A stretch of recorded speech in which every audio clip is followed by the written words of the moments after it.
Do you know what percent of New Year's resolutions fail? Think that maybe it's 50%? That might be too optimistic, right? How about 75%? Want to go even bleaker? How about 85% fail? Based on how many people try them again and again every year, it can't be much worse than that, can it? Well, here's what they found. 92% of all New Year's resolutions fail. You have a greater shot at getting into Juilliard in New York City to become a professional ballerina than you do at completing your goal. The acceptance rate at Juilliard is 8.6, Tiny Dancer.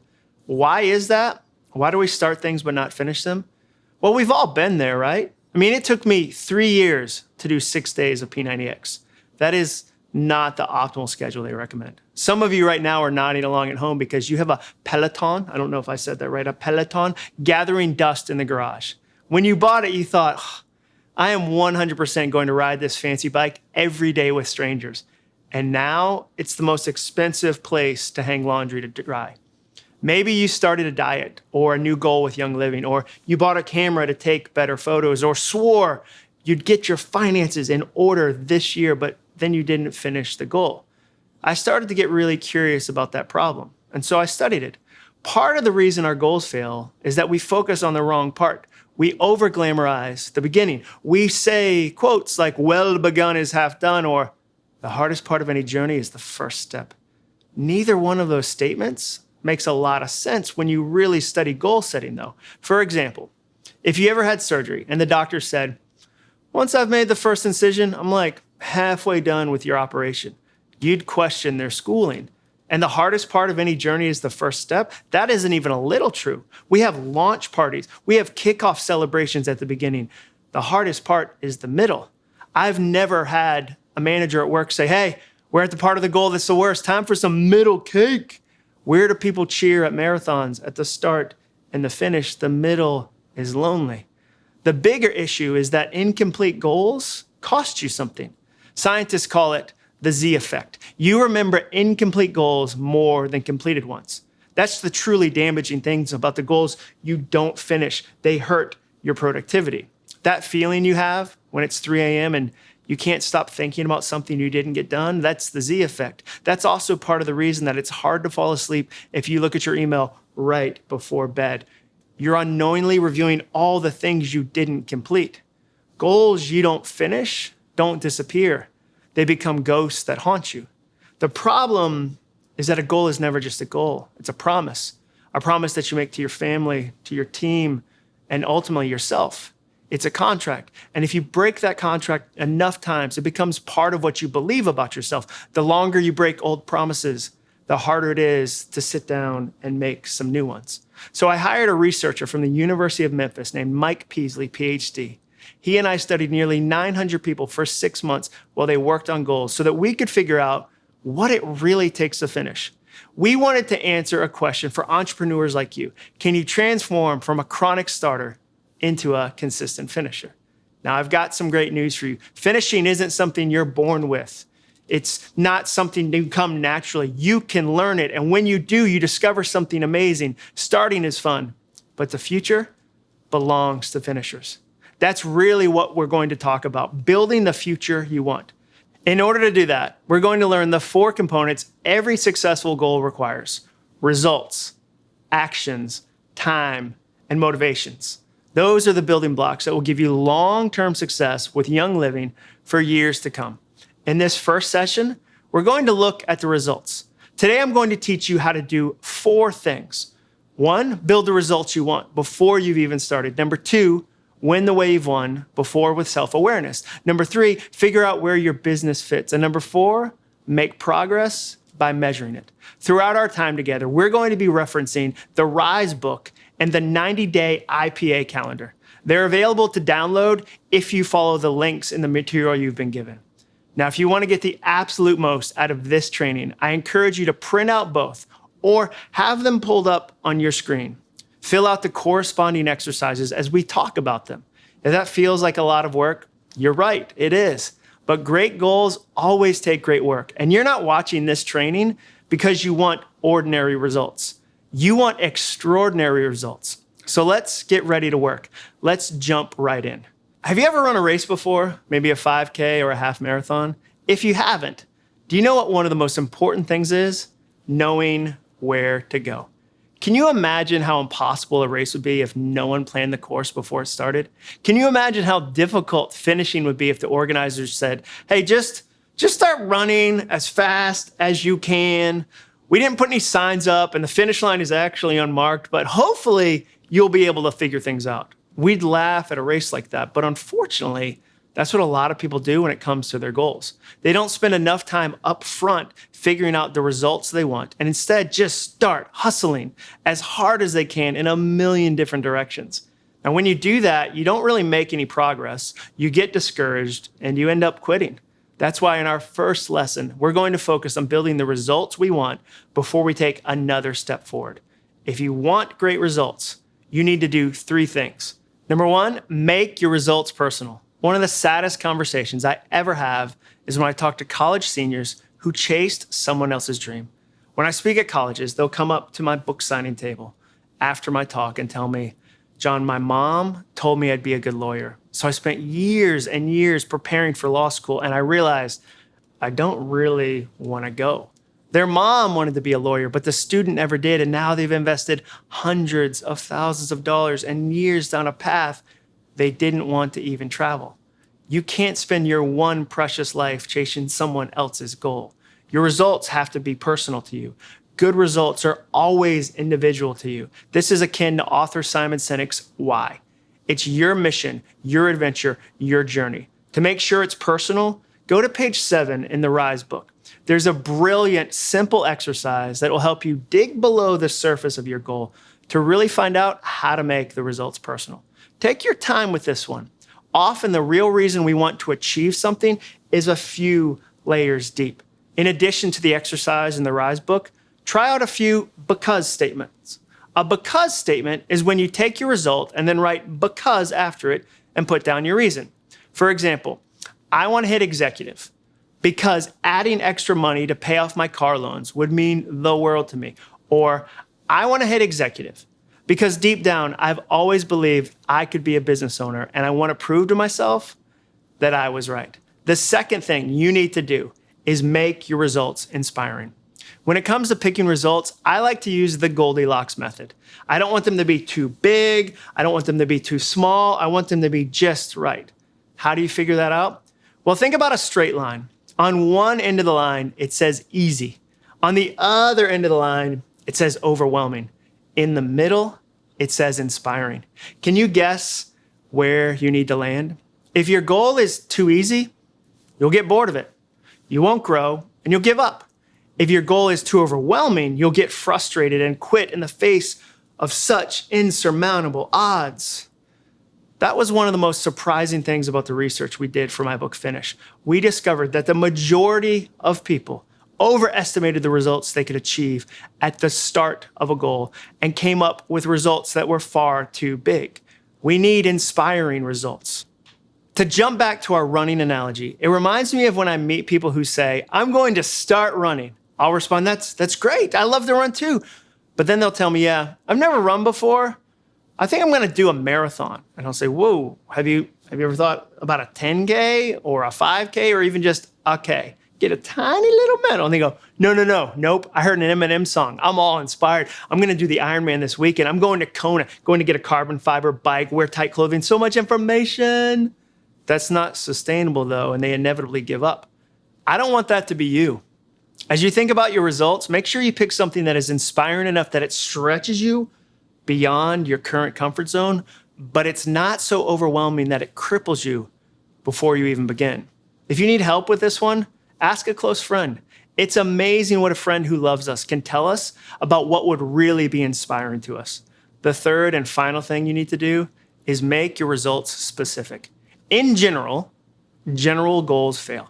That's a lesson I've learned helping thousands of people achieve goals over the last 10 years. If I ask someone what their goal is and they say, lose weight, write more, build a business, I know they're probably not going to finish. Why? Because it's not specific enough. The more detail your goal has, the easier it is to accomplish. This is how most of life works. If you were going on a vacation and I asked you where you were going, you'd never say the ocean. That's too general. No one travels that way. No one gets in their car for a road trip in Oklahoma and then just drives generally toward the Atlantic Ocean. If you were going to take a trip to Florida, you wouldn't say you were just going to visit Orlando. Yeah, we're going to just get on a plane, any plane really. We'll just show up and see which ones they have, and then we'll just fly to Orlando. We don't even have hotels or theme parks booked. We're just going to get in an Uber and say, take us to Orlando. Uber wouldn't even let you get in. They start with a specific destination. You need one too. We need a map that shows us where to go. To build one, go to pages 13 through 16 in the RISE handbook. On page 13, you'll see how to determine what your results will be for yourself, your community, and your team. On page 16, you'll see the specific map for achieving star, senior star, and executive. You can choose the pace that works best for you. The goal of this exercise is to outline what the next 90 days are going to look like. Making your results personal, inspiring, and specific takes some work. But here's why it's so important. Those 3 words will serve as your true north. On day 14, or day 27, or day 68, when things are challenging, you can take out what you've created today and check your progress against it. In a matter of minutes, you'll know if you're still on the right path. If you are, great. Keep pushing. If you've drifted a bit, don't worry though. You can make some small adjustments to get back to where you need to be. So, are your results personal, inspiring, and specific? Awesome. Let's talk about our second lesson, how to win the way you've won before with self-awareness. The goal of this lesson is all about figuring out how you work best. Right now, you were thinking of the friend who always dates jerks, or the relative that can't hold down a job because everyone is stupid and their boss is always out to get them. I am thinking of how dumb it is to write a book in the summer. I've written 7. Here are 3 of them. The first 6 were all written in the fall and the winter. I write better then. Something about the cold air, a desolate landscape inspires me. I am weird, but I have a history behind me. I can say without a shadow of a doubt that I write better during those seasons. So then why did I initially try to write my newest book, Soundtracks, during the summer? Because I am dumb. I don't learn from the past, not willingly. It took me 6 books to finally wise up. Let's dive in and really study the results from your past to figure out if history is trying to teach you anything. Is something you've already done before trying to inform this new set of results you picked in the first module? Let's find out by asking a few questions. The first question, can you remember a goal you worked on in the last 3 years? When I asked this question, I quickly remembered a goal I worked on to count my calories. For 30 days, I religiously tracked everything I ate. I didn't measure the weight of the food, but I definitely got deep about the data. In some ways, it went really well. I lost weight. In other ways, I got a bit obsessed. There were good and bad lessons. Looking at a goal you tried, what would you bring forward? What would you leave behind? If there's not a perfect match, what's a related goal that can still teach you some lessons? No goal is an island. If you have a hard time finding a goal to use as an example, expand your definition of what counts. It's completely okay to apply what I learned from calorie counting to my financial goal to save toward a new car. Another question to ask, what friends, family members, or coworkers were involved last time? You won't do it by yourself, regardless of what your it is.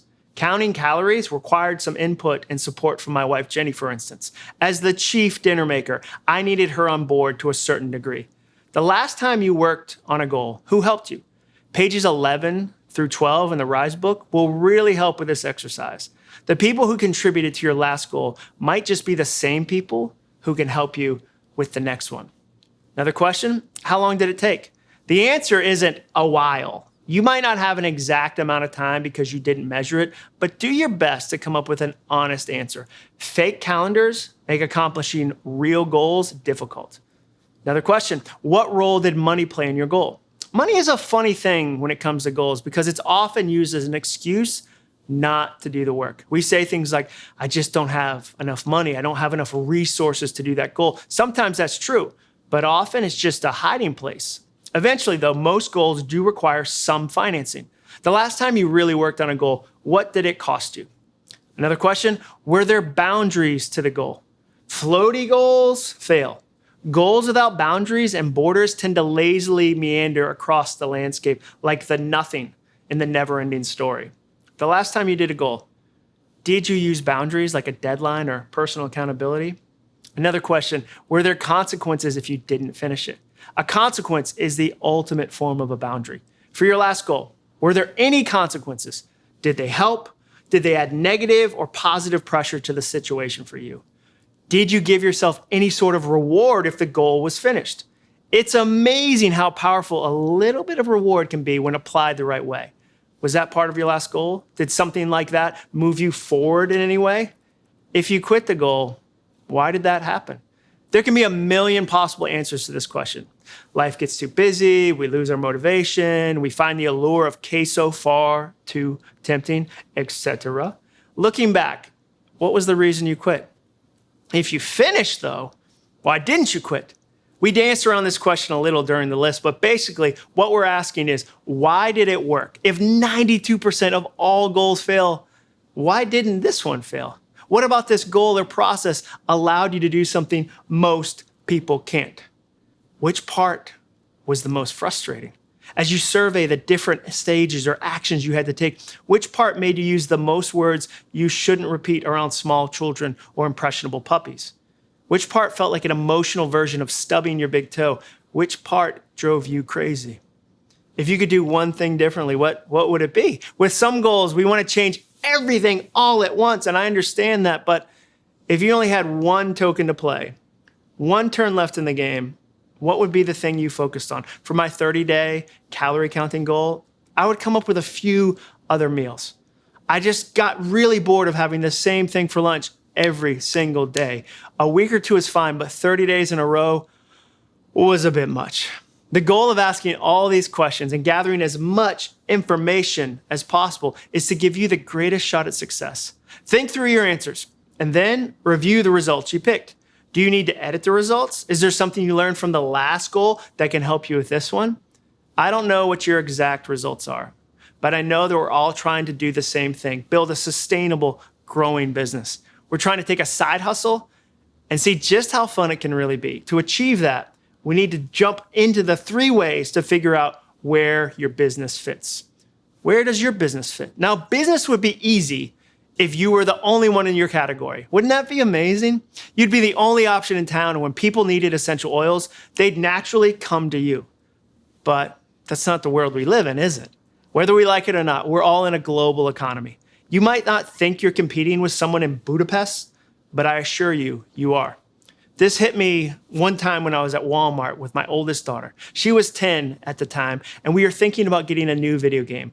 As we were standing there in the aisle looking at the game, she said, "Hold on, Dad. Let's check the Amazon reviews first." We checked them. They weren't good, and we didn't get the game. 20 years ago, that game on that shelf only had to compete with the other games at the store. Now, it competes with every single game on Amazon, and so do you. Today, I want to talk about where you fit in the marketplace. Think about it like a destination. During this course, we're going to look at a lot of the things you need to get to your final spot. We're going to prepare for the journey and battle all the challenges we face along the way. But if we don't know where we're headed, none of that matters. We know the results we want. We've got some insight into how we work best. Now, we're going to figure out where you belong in the marketplace and how you can stand out.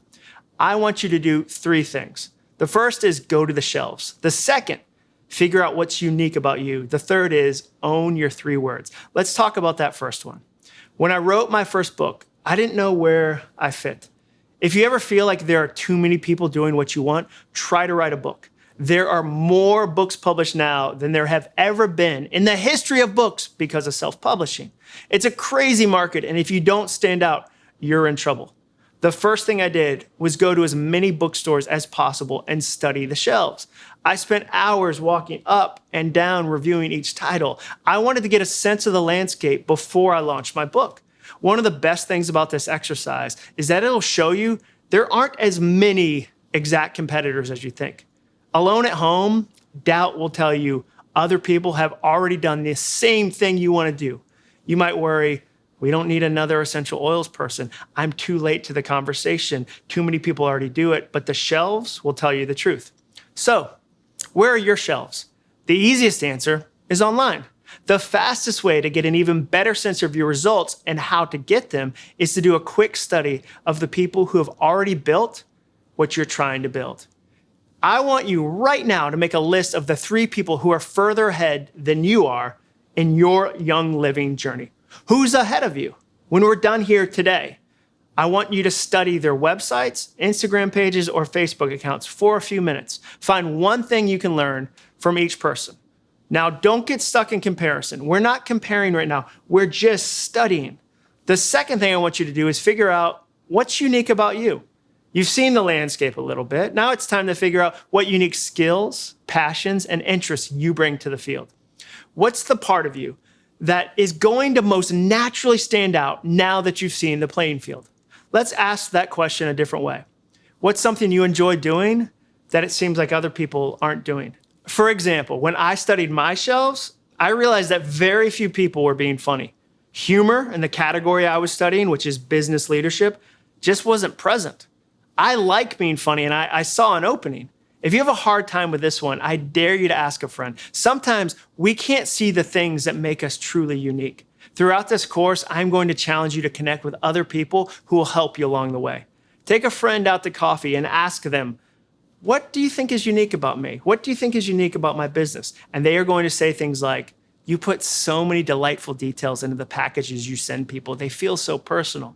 You're great at curating a wealth of product knowledge about oils and then presenting it in a really clear, helpful way. You don't hold parties. You build experiences, and there's something special about that. You've got such a calm spirit, and that really helps people trust that you've got what's best for them in mind. A good friend won't have trouble giving you a few ideas. Listen well, take notes, thank them profusely. If you want an additional way to get through and think through your strengths and unique qualities, go to pages 21 through 22 of the Rise book. The questions in that section are designed to help you deep dive into your personal background. Spend a few minutes doing that exercise, and I promise you'll find bits and pieces of your journey that'll really help other people. The last thing I want you to do is I want you to own your 3 words. There are 3 to 5 unique traits that you are going to infuse into everything you do. Why only 3 to 5? Because if you have too many, you won't have the time, creativity, or money to invest in them. You'll spread yourself too thin and never establish a consistent brand for your business. This is the 3rd step. First, you look at the shelf. Then you look at your uniqueness, and then you put it all together. If you want some help getting started with your words, check out page 10 of the Rise book. We've created a massive word bank you can choose from to get a sense of which values you care about the most. Pick as many as you want and then whittle the list down to 3 to 5. My 3 words are funny, relatable, and honest. I realized a few years ago that most of the business authors like me were not funny. Jim Collins is amazing, but he doesn't focus on being funny. That's not his focus. That's not who he is. I found an opening. What about relatable? Well, I realize there are a lot of entrepreneur types who try to show you how successful they are as proof of their methods. They take pictures of their planes and their cars, but that's not relatable to me. That feels like a performer, someone who doesn't get the same trenches I'm in. Honest was perhaps the easiest one. A lot of people in my space only talk about the times they won.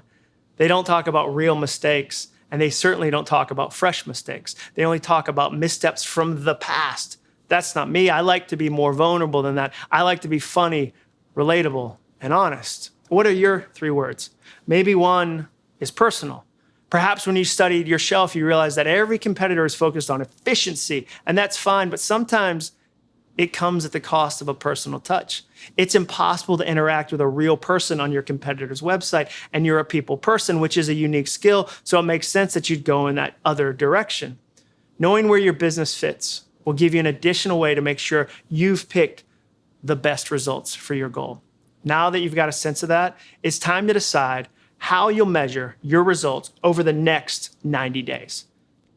Can you remember a time you failed? Don't write your answer down, but just spend 30 seconds and think back to a time where something didn't go well. Now, if you're like most people, it was a whole lot easier to remember a failure than it was for you to come up with a win like you did in the exercise earlier in this session. Why is that? Because failure is loud and neon, progress is quiet and invisible. You tend to know when you failed. Failure screams at you. Progress, on the other hand, is quiet. It tends to grow slowly. The truth is that progress you don't measure doesn't exist. That's a shame because progress is one of the greatest ways to maintain motivation and increase actions. I'm not saying it's easy or even fun. I'm not, but it matters. And measuring your progress is the best way to get better. Want better results? Get better data. The problem is we often don't like data. I remember the first time I bumped into this. I was at a restaurant with a menu that had the calories listed on it. I was in New York City with a large group of people attending a conference. We opened the menus with such vigor and excitement. We were going to eat bold food in a bold city. A hush immediately fell over our group when we saw the calories next to each entree. Everyone changed their order. Monstrous cheeseburgers, the kind that just jam a knife directly into the top of it because you'll need it to slay that beast, became salads, sad salads with thin, pale strips of grilled chicken, dressing on the side. What's your weakest dressing? Not Hidden Valley. No. What are they hiding? I bet it's calories. Please give me your thinnest vinaigrette. One step up from light brown water, please. Data doomed us in that moment. Nothing kills your appetizer and dessert sales like telling someone the obvious. Bacon, jalapeno, loaded cheese fries are not healthy. Any dessert that has the word molten in it, probably not fat-free. Data ruined everyone's day. We'd rather not know. That might work for a personal goal or a diet, but it definitely doesn't work for a business goal. Know what happens when you ignore data? You never get better. You end up playing golf at night. In the book Black Box Thinking by Matthew Syed, he laid out what happens when we're not measuring our progress and when we're not using data the right way. He says it's like trying to get better at golf by practicing at night. You could play every night of the month. You could practice from 9 p.m. to midnight for years, but you'd never get better. Why? Because as soon as the ball left the tee, you wouldn't know what really happened. You wouldn't know, did it hook right? Did it go 50 yards, 200 yards, all the way to the green? Is it in a sand trap you were trying to avoid? You wouldn't know. Stop playing golf at night. You need to measure your progress. How do you do that? Well, take out the results you want. What could you track every day or every week that would show you that you're on the right path? Making silver is a finish line, but there are micro results that you can track along the way to accomplish that. Here are 11. Number 1, time invested. We'll talk more about time in the third course, but for now, how many hours during the next 30 days will you invest in your goal? If you spend 15 minutes a day for 30 days, that adds up to 7.5 hours. That might not seem like a lot, but when is the last time you took almost a whole workday to work on your business? You can measure money earned. Some results are fuzzy and difficult to measure, but not money. Be specific about your profit along the way. OGV, organization group volume. Remember when we said specific is important? Well, here's an example of something very specific you can easily track. Instead of just looking down at money earned, drill down to OGV. Parties thrown. Whether it's a virtual gathering or one in your house, every party counts. Want to earn bonus points? Keep track of how many people attend. Followers on a social media platform. Every social media platform makes it incredibly easy to instantly know how many followers you have. Track your growth. Email subscribers. It might not be as sexy or as public as having a massive Instagram account, but building your email list is an essential part of running a young living business. What about content shared? Speaking of social media and email, how many pieces of content did you share last month? If you don't know, now's the best time to start keeping track. Money saved. You know that number in your savings account? That's a form of measurement. If you're using your young living business to pay down debt, track that. What about prospects contacted? Follow-up is the name of the game. How many people have you been interacting with? Keep a list. Customers. How many of the people you contacted turned into customers? That's where the real fun happens. How about rank? Did you achieve star? Congratulations. Who on your team also achieved rank? This is a team journey, and you want to make sure your team is growing too. Measuring rank and keeping it in front and center is one of the best ways to stay inspired as you work on your results. Those are just 11 examples, and more than likely, your unique goal has some unique forms of progress you can measure. If you're ready to start tracking, open up your 90-day calendar. We designed it specifically for your young living results. You'll find space to do weekly and daily reviews of all your most important data. Make a commitment today to consistently fill in each point so that you can easily see all the progress you're making over the next 3 months. To make it even easier, commit to a specific day and time to input your information. Will a weekly review work best? Should you check in daily? Decide which approach works for you and then stick to it. Great goals always start with great results. The best way to end up where you want to be is to figure that out before you even start. Here are the keys to this first course. Number 1, build results that are personal, specific, and inspiring. Number 2, self-awareness is a secret when it comes to finishing goals. It's a lot easier to do your best work when you know what works best for you. Number 3, we're in the business of business results. To figure out where you fit in the marketplace, study people further down the path. Determine what's unique about your approach and own your 3 words. And number 4, progress you don't measure doesn't exist. Pick parts of your results that you can track, create a simple way to capture the data, and commit to consistently record it. We covered several different exercises aimed at honing exactly what we want to accomplish when it comes to our results. Now, take out a Post-it note and write down the following. I, name, that's you. When I say name, that's you, will accomplish blank, some sort of goal, some sort of result, by blank. That's a time frame. I will use my 3 words, add them in the blanks, to achieve those results, and will measure my progress by keeping track of this, and this. It's a simple message you can fit on a Post-it note, but it might take you a few days to finalize it. Once you do, the second step is to post it somewhere you will see every day. Put it on your laptop, a bathroom mirror, or the refrigerator. You own the results, and now it's time to decide which actions will get you there the fastest. I shared a lot of information with you today, but that's only because you've got a really fun journey ahead of you. Remember, dive into your Rise book, use your calendar, and tune in for the next session where we'll jump into the second part of this series, Aim for Actions. See you then.